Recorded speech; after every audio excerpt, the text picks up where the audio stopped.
Everyone, welcome to my YouTube channel study time with Priyanka. आज के इस वीडियो में हम आपके क्लास 12 हिस्ट्री बुक का 11 chapter that is Mahatma Gandhi and the nationalist movement को डिस्कस करने वाले हैं। इस चैप्टर में हम लोग महात्मा गांधी के बारे में डिस्कस करेंगे, बट हम लोग महात्मा गांधी की बायोग्राफी को डिस्कस नहीं करेंगे, बल्कि महात्मा गांधी के द्वारा इंडियन इंडिपेंडेंस मूवमेंट में या फिर नेशनलिस्ट मूवमेंट में जो एक इम्पॉर्टेंट रोल को प्ले किया गया था, महात्मा गांधी का क्या योगदान था हमारे इंडियन इंडिपेंडेंस मूवमेंट में, उसके बारे में हम लोग इस चैप्टर में डिस्कस करेंगे। साथ ही साथ महात्मा गांधी के द्वारा जितने भी मूवमेंट को हमारे इंडिया में लॉन्च किया गया था इंडिपेंडेंस के लिए, जैसे कि सिविल डिसओबीडियंस मूवमेंट एंड इसके अलावा सत्याग्रह मूवमेंट, खिलाफत मूवमेंट, क्विट इंडिया मूवमेंट, इन सारे ही मूवमेंट्स के बारे में भी हम लोग इस चैप्टर में डिस्कस करेंगे। बट इस चैप्टर का मेन फोकस महात्मा गांधी के ऊपर ही है। महात्मा गांधी का क्या रोल था, महात्मा गांधी ने कितना ज़्यादा योगदान दिया था इन सारी ही मूवमेंट्स में, उसके ऊपर इस चैप्टर में खासकर फोकस किया गया है। हम लोग इंडियन इंडिपेंडेंस मूवमेंट के बारे में तो पढ़ेंगे, नेशनलिस्ट मूवमेंट के बारे में तो पढ़ेंगे, बट उस इंडियन इंडिपेंडेंस मूवमेंट में महात्मा गांधी का क्या रोल था, उसके ऊपर खासकर हम लोग ध्यान देंगे। ये हम लोग इस चैप्टर में पढ़ने वाले हैं। आई होप कि आपको चैप्टर के नेम के थ्रू इस चैप्टर के बारे में एक बेसिक आइडिया मिल गया होगा। नाउ अब हम लोग चैप्टर के इंट्रोडक्शन के साथ इस चैप्टर की शुरुआत करते हैं। अगर हम लोग नेशनलिज्म की हिस्ट्री की बात करते हैं, नेशनलिज्म क्या होता है? नेशनलिज्म को हिंदी में राष्ट्रीयता कहा जाता है। नेशनलिज्म एक ऐसा फीलिंग होता है जो कि हम लोग हमारे कंट्री के लिए रखते हैं। हमारे मन में हमारी कंट्री के लिए जो एक पैट्रियोटिक फीलिंग होता है, एक जो प्राइड होता है, उसी को नेशनलिज्म कहते हैं। नेशनलिज्म एक ऐसा फीलिंग है जिस फीलिंग के लिए हम लोग इवन हमारी कंट्री के फ्रीडम के लिए, हमारी कंट्री को प्रोटेक्ट करने के लिए हम लोग अपना बलिदान भी दे देते हैं, हम लोग अपने आप को सैक्रिफाइस भी कर देते हैं अपने कंट्री के लिए। अपने देश के लिए ये जो पैट्रियोटिक फीलिंग होता है, इसी को नेशनलिज्म कहा जाता है। अगर हम लोग नेशनलिज्म की हिस्ट्री की बात करते हैं, अगर हम लोग किसी भी कंट्री में नेशनलिज्म के इतिहास की बात करते हैं, हर एक कंट्री में एक ऐसा सिंगल इंडिविजुअल होता है जिनको आइडेंटिफाई किया जाता है with the making of a nation, यानी कि वो जो पर्टिकुलर कंट्री है, वो जो पर्टिकुलर नेशन है, उस नेशन में एक ऐसा इंडिविजुअल है जिनको एसोसिएट किया जाता है, आइडेंटिफाई किया जाता है कि इस व्यक्ति के द्वारा ही इस नेशन का क्रिएशन हुआ है, इस व्यक्ति ने इस नेशन के क्रिएशन में, इस नेशन के डेवलपमेंट में या फिर फ्रीडम में एक बहुत ही इंपॉर्टेंट रोल प्ले किया है। इस लाइन को हम लोग कुछ एग्जांपल्स के थ्रू समझते हैं। जैसे कि जब भी हम लोग इटाली की बात करते हैं, गैरिबल्डी को एसोसिएट किया जाता है with the making of Italy. Garibaldi एक इटालियन नेशनलिस्ट थे एंड उन्होंने इटालियन इंडिपेंडेंस के लिए, इटालियन यूनिफिकेशन के लिए एक बहुत ही इंपॉर्टेंट रोल प्ले किया था। जब भी हम लोग इटाली की बात करते हैं, गैरिबल्डी का नाम ज़रूर आता है। सिमिलरली उसी तरीके से जब भी हम लोग अमेरिकन वॉर ऑफ इंडिपेंडेंस की बात करते हैं, जॉर्ज वाशिंगटन का नाम ज़रूर आता है। जॉर्ज वाशिंगटन ने भी एक बहुत ही इंपॉर्टेंट रोल प्ले किया था अमेरिका के इंडिपेंडेंस में, and he was the first American president, and उनको even founding father of America भी कहा जाता है। सिमिलरली जब हम लोग वियतनाम की बात करते हैं, वियतनाम के फ्रीडम या फिर इंडिपेंडेंस की बात करते हैं फ्रॉम द कॉलोनियल रूल, उसमें हो चिन मिन का नाम ज़रूर आता है। उन्होंने एक बहुत ही इंपॉर्टेंट रोल प्ले किया था वियतनाम को फ्री करने के लिए फ्रॉम द कॉलोनियल रूल। इन सारे एग्जाम्पल से हमें पता लगता है कि किसी भी कंट्री के अगर हम लोग नेशनलिज्म की बात करते हैं, एक ऐसा सिंगल इंडिविजुअल ज़रूर होता है जिनको उस कंट्री के मेकिंग, डेवलपमेंट या फिर फ्रीडम से एसोसिएट किया जाता है। नाउ अगर हम लोग इंडिया की बात करते हैं, इंडिया में महात्मा गांधी को father of the Indian nation के रूप में एसोसिएट किया जाता है, एंड जब भी हम लोग इंडियन नेशनलिज्म की बात करते हैं, महात्मा गांधी का नाम ज़रूर आता है। इस चैप्टर में हम लोग महात्मा गांधी के बारे में ही डिस्कस करने वाले हैं। फ्रीडम मूवमेंट में या फिर फ्रीडम स्ट्रगल में, इंडियन इंडिपेंडेंस मूवमेंट में जितने भी नेशनलिस्ट लीडर्स के द्वारा पार्टिसिपेट किया गया था, उन सारे लीडर्स में से महात्मा गांधी सबसे इन्फ्लुएंशियल लीडर थे। इन्फ्लुएंशियल यानी कि एक ऐसा व्यक्ति जो कि दूसरे व्यक्तियों को इन्फ्लुएंस कर सकता है, जो कि बहुत ही ज़्यादा प्रभावशाली व्यक्ति होता है। महात्मा गांधी सबसे इन्फ्लुएंशियल एंड सबसे रिस्पेक्टेड लीडर थे as compare to all the leaders who had participated in the freedom struggle. George Washington and Ho Chi मिन की तरह ही महात्मा गांधी का भी जो पॉलिटिकल करियर था, सो वो उस सोसाइटी के द्वारा शेप किया गया जिस सोसाइटी में वो रहते थे। दैट मीन्स कि ऐसा नहीं था कि महात्मा गांधी शुरुआत से ही बहुत ही ज़्यादा पॉलिटिक्स की तरफ इंटरेस्टेड थे, वो बचपन से ही पॉलिटिक्स में पार्टिसिपेट करते थे। सो ऐसा बिल्कुल भी नहीं था, बल्कि महात्मा गांधी तो नॉर्मली एक लॉयर थे एंड उन्होंने अपने लाइफ का ज़्यादातर जो टाइम है वो इंडिया में भी नहीं बिताया था, बल्कि वो अब्रॉड में ही रहते थे। अब्रॉड में वो पढ़ाई करने के लिए गए थे एंड जब वो लॉयर बन जाते हैं देन लॉ को प्रैक्टिस करने के लिए भी वो अब्रॉड में ही कई सालों तक रहते हैं। सो शुरुआत से महात्मा गांधी का कोई भी इंटरेस्ट नहीं था पॉलिटिक्स में, बट सोसाइटी ने उनको इन्फ्लुएंस किया पॉलिटिक्स में पार्टिसिपेट करने के लिए। जिस सोसाइटी में वो रहा करते थे सो उस सोसाइटी से ही वो बहुत ही ज़्यादा इन्फ्लुएंस हुए।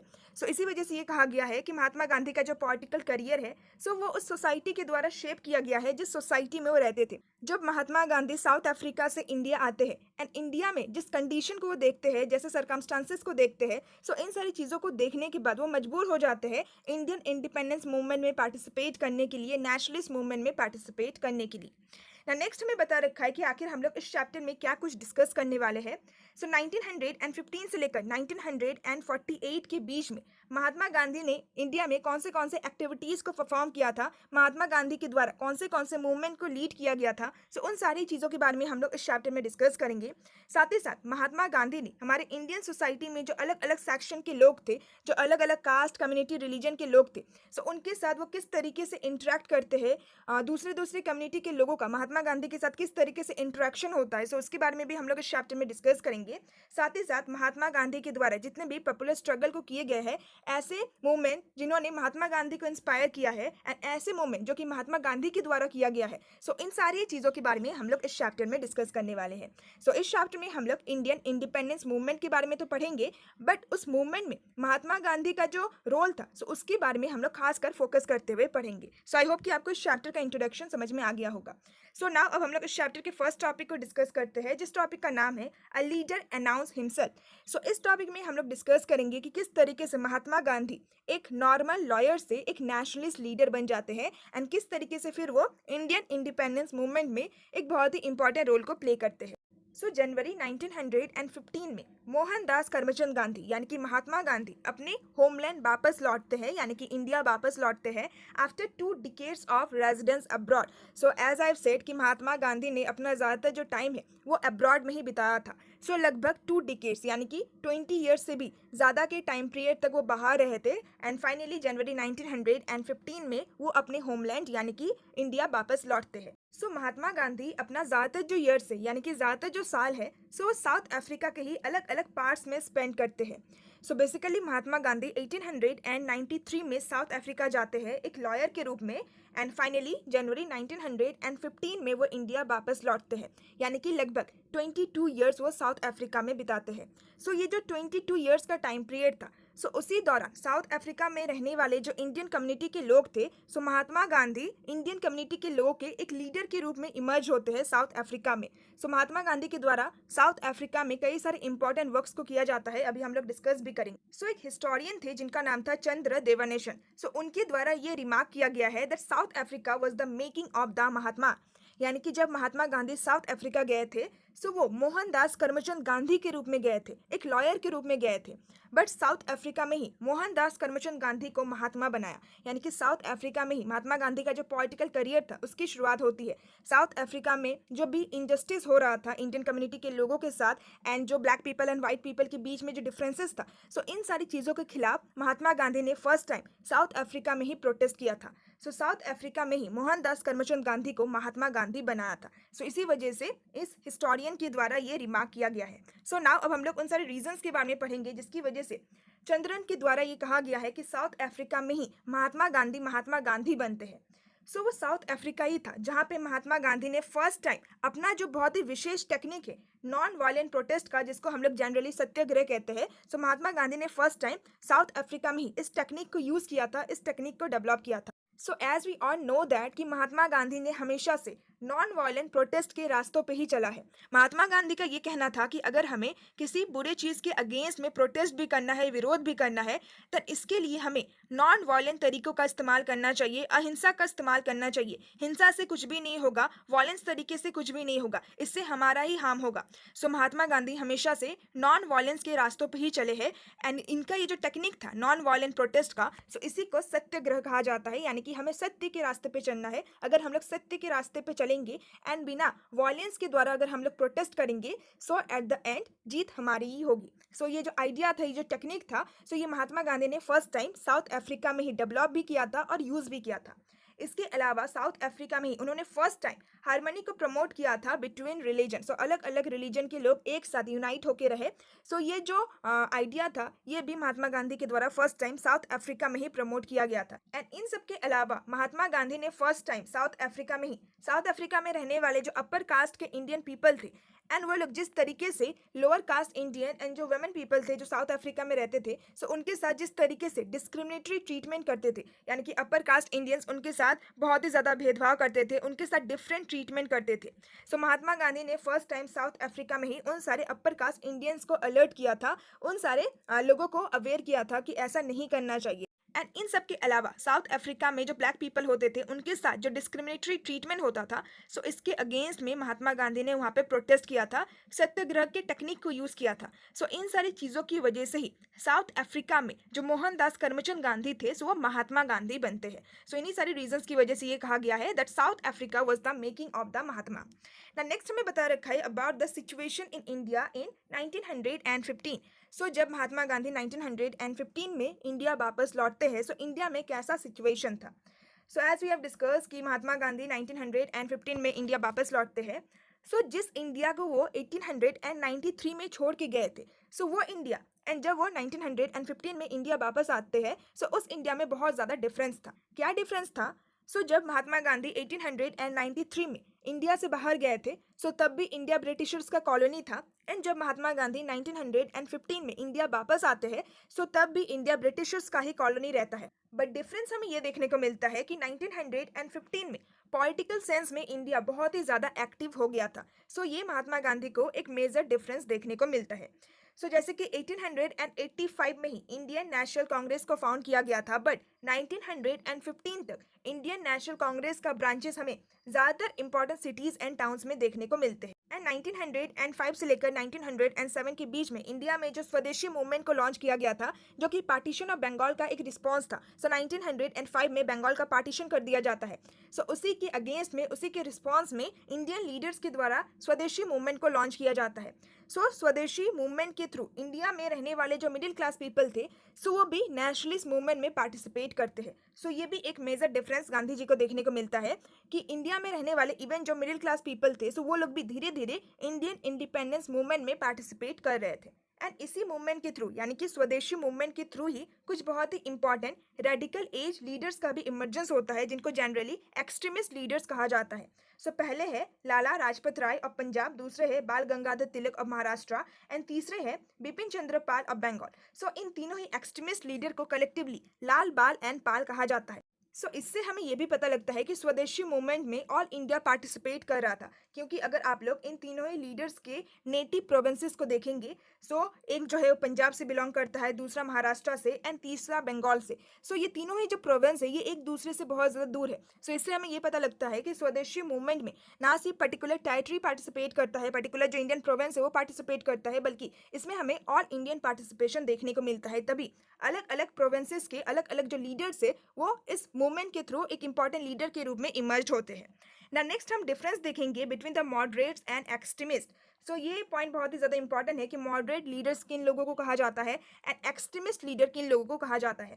सो सबसे पहले हम लोग जानते हैं कि मॉडरेट एज किसको कहा जाता है। सो 1885 से लेकर 1905 का जो टाइम पीरियड था, यानी कि जिस टाइम पीरियड के दौरान इंडियन नेशनल कांग्रेस को बनाया गया था एंड जिस टाइम पीरियड तक बंगाल का पार्टीशन होता है, सो ये जो टाइम पीरियड था फ्रीडम मूवमेंट में, सो इसी को मॉडरेट एज कहा जाता है। वेरेस 1905 से लेकर 1915 तक का जो टाइम पीरियड था फ्रीडम मूवमेंट में, सो इसको रेडिकल एज कहा जाता है। सो इस एज को मॉडरेट एज इसीलिए कहा जाता है क्योंकि इस टाइम पीरियड के दौरान जितने भी इंपॉर्टेंट लीडर्स थे, सो वो लोग ग्रेजुअल एंड परसुएसिव अप्रोच को प्रेफर करते थे टुवर्ड्स ब्रिटिशर्स। यानी कि उनका मानना ये था कि अगर हमें अपना कोई भी डिमांड जो है उसको फुलफिल करना है, देन उसके लिए हमें पटिशन करना चाहिए, प्रेयर्स करना चाहिए, हमें ब्रिटिशर्स को मनाना चाहिए, उनको परसुएट करना चाहिए। वेरेज जब हम लोग एक्सट्रीमिस्ट लीडर्स की बात करते हैं, सो वो लोग एडवोकेट करते थे militant opposition to colonial rule. यानी कि अगर हमारा कोई भी डिमांड है, सो उस डिमांड को फुलफिल करने के लिए हमें ब्रिटिशर्स के सामने रिक्वेस्ट नहीं करना पड़ेगा, बल्कि हमें प्रोटेस्ट करना चाहिए, बॉयकॉट करना चाहिए, स्ट्राइक करना चाहिए। सो जो एक्सट्रीमिस्ट लीडर थे वो थोड़े से एक्सट्रीम जो मेथड है उनको यूज करते थे, वेरेज जो मॉडरेट लीडर थे, सो वो लोग मॉडरेट मेथड को इस्तेमाल करते थे। वो लोग रिक्वेस्ट के ऊपर बिलीव करते थे, पटिशन के ऊपर बिलीव करते थे। सो ये जो प्रोसेस था वो बहुत ज़्यादा स्लो था। सो नाउ अब हम लोग अगर कुछ important moderates and extremist leaders की बात करें, सो मॉडरेट लीडर्स में दादा भाई Naoroji, Gopal Krishna Gokhale, Mohammad Ali Jinnah and Annie Besant कुछ बहुत ही इंपॉर्टेंट मॉडरेट लीडर्स थे। वेरस अगर हम लोग एक्सट्रीमिस्ट लीडर की बात करें, सो लाला लाजपत राय, बाल गंगाधर तिलक, बिपिन चंद्र पाल, जिनको कलेक्टिवली लाल बाल एंड पाल कहा जाता है, सो ये कुछ बहुत ही इंपॉर्टेंट एक्सट्रीमिस्ट लीडर थे। सो विद दिस हम लोगों ने मॉडरेट्स एंड एक्सट्रीमिस्ट के बीच के डिफरेंसेस को जान लिया। ना नेक्स्ट हमें बता रखा है about Mahatma Gandhi at BHU यानी कि बनारस हिंदू यूनिवर्सिटी। सो महात्मा गांधी के जो पॉलिटिकल गुरु थे, जो पॉलिटिकल मेंटर थे, जिनका नाम था गोपाल कृष्ण गोखले। सो ये बहुत ही ज़्यादा इंपॉर्टेंट है, मल्टीपल चॉइस क्वेश्चन में पूछा जा सकता है that who was the political mentor of Mahatma Gandhi. So Gopal Krishna Gokhale was the political गुरु और मेंटर ऑफ महात्मा गांधी। सो गोपाल कृष्ण गोखले के द्वारा ही महात्मा गांधी को ये एडवाइस दिया गया था कि इंडियन पॉलिटिक्स में पार्टिसिपेट करने से पहले सबसे पहले आप ब्रिटिश इंडिया को अच्छी तरीके से समझो। सो उनके एडवाइस पे ही महात्मा गांधी लगभग अपना 1 साल का जो टाइम पीरियड था, सो वो ब्रिटिश इंडिया में ट्रेवल करते हुए बिताते हैं, ब्रिटिश इंडिया के लैंड को समझते हैं, ब्रिटिश इंडिया में रहने वाले जो लोग थे उनके प्रॉब्लम्स को समझते हैं, एंड उसके बाद ही महात्मा गांधी पॉलिटिक्स में पार्टिसिपेट करते हैं। सो 1915 में महात्मा गांधी इंडिया आते हैं। सो 1915 से लेकर 1916 का जो टाइम पीरियड था, सो पूरा 1 साल महात्मा गांधी इंडिया में ट्रेवल करते हुए बिताते हैं।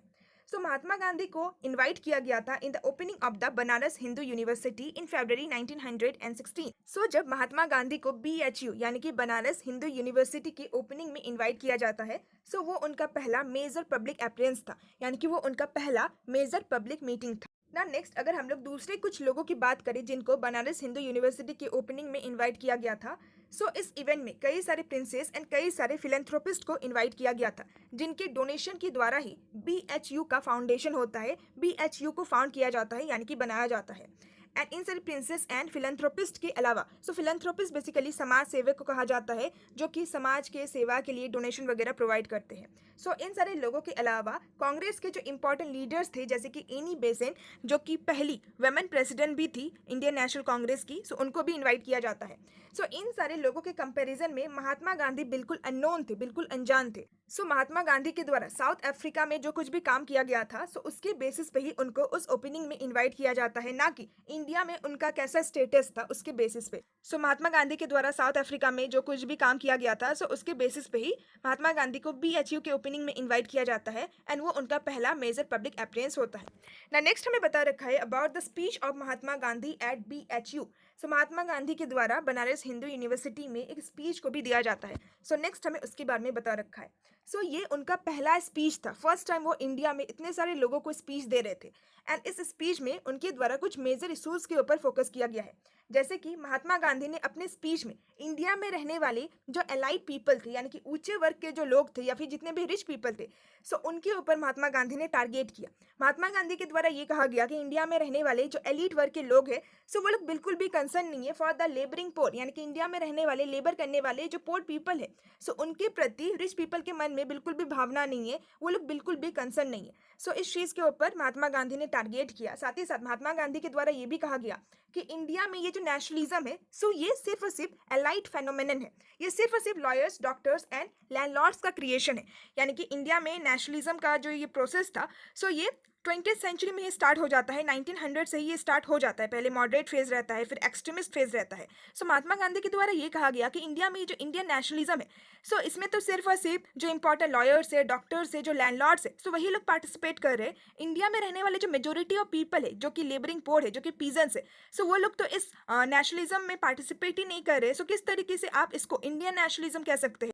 जब इंडिया में रहने वाले मेजोरिटी ऑफ पीपल जो कि कॉमन पीपल है, जब वो लोग ही इन सारे मूवमेंट्स में पार्टिसिपेट नहीं कर रहे हैं, किस तरीके से ये एक मास मूवमेंट हो सकता है, किस तरीके से ये एक नेशनलिस्ट मूवमेंट हो सकता है। इन सारे इश्यूज के ऊपर महात्मा गांधी के द्वारा फोकस किया गया। इसके साथ साथ महात्मा गांधी के द्वारा ये भी कहा गया कि अगर हमें सल्वेशन चाहिए, यानी कि अगर हमें मुक्ति चाहिए, अगर हमें फ्रीडम चाहिए, देन वो सिर्फ और सिर्फ फार्मर्स के द्वारा ही लाया जा सकता है। फार्मर्स से यहाँ पे मतलब है कि इंडिया में रहने वाले जो पीजेंट्स है, जो कि मेजोरिटी में है, जब तक इंडिया में रहने वाले majority of people nationalist movement में पार्टिसिपेट नहीं करते हैं, तब तक इंडिया में फ्रीडम नहीं आ सकता है, तब तक हमें मुक्ति नहीं मिल सकती है। इंडिया में रहने वाले जो लॉयर्स, जो डॉक्टर्स एंड जो रिच लैंडलॉर्ड्स है, वो लोग कभी भी फ्रीडम को सिक्योर नहीं कर सकते हैं। वो लोग अकेले कभी भी फ्रीडम नहीं ला सकते जब तक जो मेजोरिटी ऑफ पीपल है, जो कि फार्मर्स है, जो पीजेंट्स है, जो कि लेबर है, वो लोग जब तक इंडियन नेशनलिस्ट मूवमेंट में पार्टिसिपेट नहीं करेंगे, जब तक हमें मास कॉन्ट्रीब्यूशन नहीं देखने को मिलेगा, तब तक इंडिया में इंडिपेंडेंस नहीं आ सकता है, तब तक इंडिया को फ्रीडम नहीं मिल सकता है, सल्वेशन नहीं मिल सकता है। महात्मा गांधी के द्वारा उस ओपनिंग में जितने भी लोग प्रेजेंट थे, उनको ये रिमाइंड किया गया कि इंडियन पॉपुलेशन में जो मेजोरिटी ऑफ पीपल है, जो कि पीजेंट्स है या फिर वर्कर्स है, वही लोग इस प्रोग्राम में पार्टिसिपेटेड नहीं है। उन लोगों को ही इस प्रोग्राम में, इस सेलिब्रेशन में इनवाइट नहीं किया गया है। बनारस हिंदू यूनिवर्सिटी एक नेशनलिस्ट यूनिवर्सिटी है। इस यूनिवर्सिटी को इंडियन पीपल के मनी के द्वारा, डोनेशन के द्वारा ही फाउंड किया गया है। ये एक इंडियन इनिशिएटिव था। महात्मा गांधी के द्वारा ये कहा गया कि जब हम लोग इस मूवमेंट को सेलिब्रेट कर रहे हैं, इस ओकेशन को सेलिब्रेट कर रहे हैं कि ये एक नेशनलिस्ट यूनिवर्सिटी है, नेशन में रहने वाले मेजोरिटी ऑफ पीपल को ही इस सेलिब्रेशन में इन्वाइट नहीं किया गया है।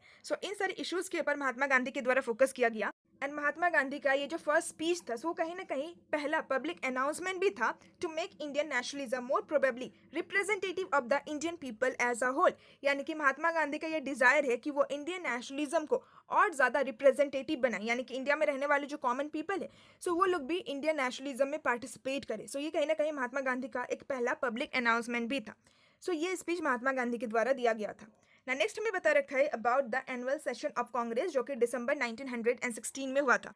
As we are know that कि हर साल के लास्ट मंथ में इंडियन नेशनल कांग्रेस के द्वारा अपना एक एनुअल सेशन किया जाता था कंट्री के अलग अलग टाउन्स में। दिसंबर 1916 में जो एनुअल सेशन हुआ था, उसमें हमें एक बहुत ही इंटरेस्टिंग चीज़ देखने को मिलता है।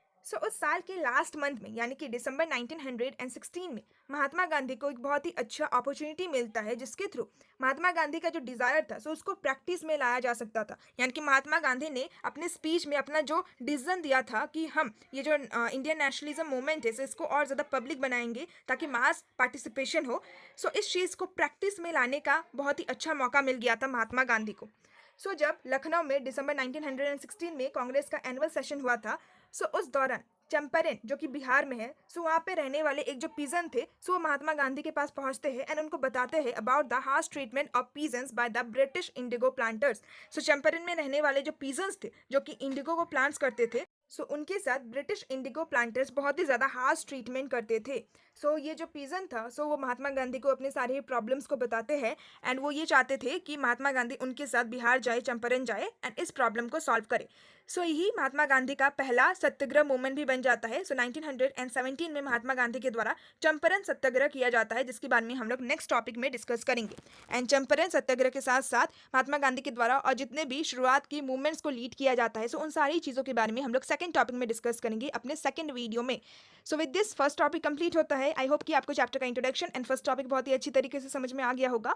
अगर आपको नेक्स्ट पार्ट चाहिए then please comment me down and please it's a request share my video with your friends and classmate, ताकि उनको भी मेरे चैनल के बारे में पता चले एंड उनको ये सारे चैप्टर समझने में बहुत ही ज़्यादा हेल्प मिले।